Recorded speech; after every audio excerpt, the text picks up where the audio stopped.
একটি ক্ষুধার্ত পেট, একটি খালি পকেট, একটি ভাঙা হৃদয় যা শিক্ষা দেয় পৃথিবীর কোনো বই তা শিক্ষা দিতে পারে না। আমাদের জীবন অতীত হলো বর্জ্য কাগজের মতো, বর্তমান হলো সংবাদপত্রের মতো, ভবিষ্যৎ হলো প্রশ্নপত্রের মতো। সুতরাং জীবনকে খুব যত্ন সহকারে পড়ো, নয়তো জীবন একদিন টিস্যু পেপারে পরিণত হবে। কেউ অন্য কারো জীবন থেকে শেখে, কেউ নিজের জীবন থেকে শেখে, কেউ ঠেকে শেখে, কেউ ঠকে শেখে। তাই জীবন নিয়ে হতাশ করার আসলে কিছুই নেই। আপনার জীবনে চলার পথের প্রতিটা স্টেপ একটা শিক্ষা, কখনোই নিজের জন্য, কখনো অন্যের জন্য। মানসিকভাবে শক্ত থাকার 5টি উপায়। নাম্বার 1, যে ধরনের কথা আপনাকে ভেতর থেকে ভেঙে দিতে পারে সে ধরনের কথা থেকে দূরে থাকুন। আপনার সম্পর্কে নেগেটিভ কথাবার্তাকে ইগনোর করুন। নাম্বার 2, নিজের উপর ভরসা রাখুন। নিজের উপর ভরসা রাখলে দেখবেন ধীরে ধীরে আত্মবিশ্বাস বাড়ছে, যা মানসিক চাপ কমাতে সাহায্য করে। যদি আপনি নিজেই নিজেকে ছোট করে দেখেন, নিজের উপর বিশ্বাস না রাখেন, তাহলে আপনাকে অন্য কেউ বিশ্বাস করবে এটা আশা করা ভুল। তাই সবার আগে নিজের মধ্যে কনফিডেন্স আনুন, নিজেকে ভালোবাসতে শিখুন। আপনার জন্য আপনি নিজেই যথেষ্ট। কেউ পাশে থাকুক আর না থাকুক, আপনি নিজেই নিজেকে ভালো রাখতে পারেন, সামলে নিতে পারেন। এটাই ম্যাচুরিটি, এটাই ভালো থাকার সবচেয়ে বড় সিক্রেট। নাম্বার 3, সৃষ্টিকর্তার উপর ভরসা রাখুন। উনি যা করেন ভালোর জন্যই করেন, এই বিশ্বাসটা রাখবেন। আপনি হয়তো কিছু চাচ্ছেন, পাচ্ছেন না। আপনি মনে করেছেন আপনার জন্য এটাই বেস্ট, হয়তো আপনার জন্য এটা ভালো নয়। সৃষ্টিকর্তা আপনার জন্য এর থেকে ভালো কিছু ভেবে রেখেছেন। স্বামী বিবেকানন্দ বলেছেন, কেউ কিছু পাওয়ার উপযুক্ত হলে জগতের কোনো শক্তি তাকে বঞ্চিত করতে পারে না। নাম্বার 4, বিতর্ক থেকে দূরে থাকুন এবং যেখানে শিক্ষণীয় বিষয় রয়েছে এমন যুক্তিতর্কে উপস্থিত থাকুন। আপনার চারপাশে অনেক মানুষই থাকবে যারা আপনাকে নিয়ে সমালোচনা করবে। সেসব কথায় কান দিয়ে নিজের মানসিক চাপ বাড়াবেন না। সবার কথায় কান দিয়ে তাদের উত্তর দিতে গেলে আপনার আসল কাজ হবে না। চুপ থাকুন, কথা কম বলুন, সবাই আপনাকে গুরুত্ব দেবে। যত কথা কম বলবেন আপনার কথাটা ততই মূল্যবান হয়ে যাবে। সবাই একদিন বলবে, ও কি বললো দেখো। সব সময় যদি বকবক করতে থাকেন আপনার কথার মূল্যায়ন থাকবে না। স্বামী বিবেকানন্দ এই প্রসঙ্গে বলেছেন, তর্ক করে জিতে যাওয়ার থেকে চুপ থেকে হেরে যাওয়া অনেক উত্তম। নাম্বার 5, মনের জোর বাড়ান।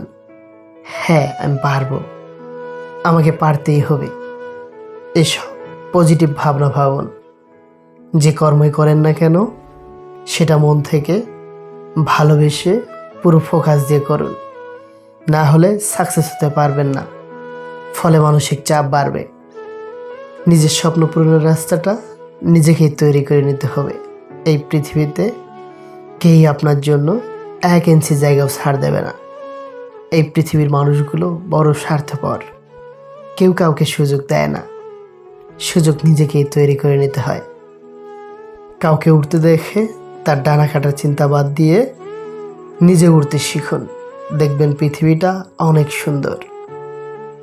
সকালে যে পেপারের দাম 10 টাকা, সেটা সন্ধ্যায় 10 টাকায় 1 কেজি পাওয়া যায়। সুতরাং অহংকারের কিছু নেই, সব কিছুই সময়ের ব্যাপার। গায়ের রং কালো হলেও তাকে ভালোবাসা যায়, কিন্তু মনের রং কালো হলে তাকে কখনোই ভালোবাসা যায় না। সেই মানুষকে ভালোবাসা উচিত যাকে ভালোবাসলে মনের ভেতর মানসিক সুখ খুঁজে পাওয়া যায়। জীবনে হয়তো অনেক কিছুই পেয়ে যাব, কিন্তু হারিয়ে যাওয়া দিনগুলো কখনোই ফিরে পাবো না। তোমার হৃদয়ে যদি সততা থাকে তাহলে ভয়ঙ্কর অন্ধকার পথ পাড়ি দিয়েও আলো তুমি ঠিকই পাবে। মানুষ যখন হাসে তখন তার সঙ্গে সমস্ত পৃথিবী হাসে, কিন্তু যখন সে কাঁদে তখন তার সঙ্গে আর কেউ কাঁদে না।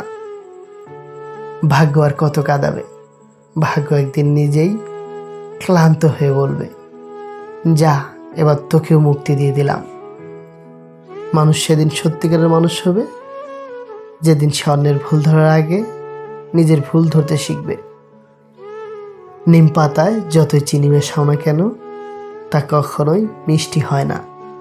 ঠিক তেমনই কিছু মানুষকে যতই ভালোবাসা দাও না কেন, তারা কখনোই আপন হবে না। শিক্ষা মানুষকে আলোকিত করে, আবেগ মানুষকে নষ্ট করে, বিবেক মানুষকে বাঁচায়, আনন্দ মানুষকে হাসায়, ধৈর্য মানুষকে উন্নত করে, আর মিথ্যে মানুষকে ধ্বংস করে দেয়।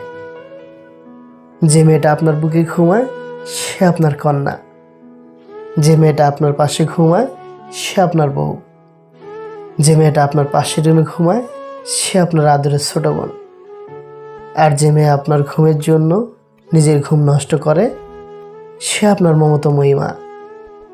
তাহলে রাস্তায় আপনার পাশ দিয়ে হেঁটে যাওয়া মেয়েটা মাল হয় কীভাবে? আপনার পাশ দিয়ে হেঁটে যাওয়া মেয়েটা তো কারো না কারো ভালোবাসার মানুষ, কারো কন্যা, কারো বউ, কারো আদরের ছোট বোন। তাই সবাইকে বলছি, কোনো মেয়েকে বাজে কথা বা বাজে মন্তব্য করবেন না। আবেগ দিয়ে নয়, বিবেক দিয়ে কিছু বলুন। পৃথিবীতে অনেক কিছু মুছে ফেলার জন্য ডিলিট বাটন থাকলেও মানুষের কষ্টটা মুছে ফেলার মতো আজও কোনো ডিলিট বাটন আবিষ্কার হয়নি। প্রকৃত সত্য এটাই, পৃথিবীতে আপন বলতে কেউ কারো নয়। যতই প্রেম বিলিয়ে দাও, যতই যত্নে আগলে রাখো, দিন শেষে কেউ কারো নয়। আধারে নিজ ছায়াও সঙ্গ ছেড়ে দেয়। মৃত্যুর পর নিজ আত্মা শরীর পরিত্যাগ করে, অন্যরূপে পরিবর্তিত হয়। আসলে পুরো বিশ্ব ব্রহ্মাণ্ড শুধু এক মায়া, আর কিছু নয়।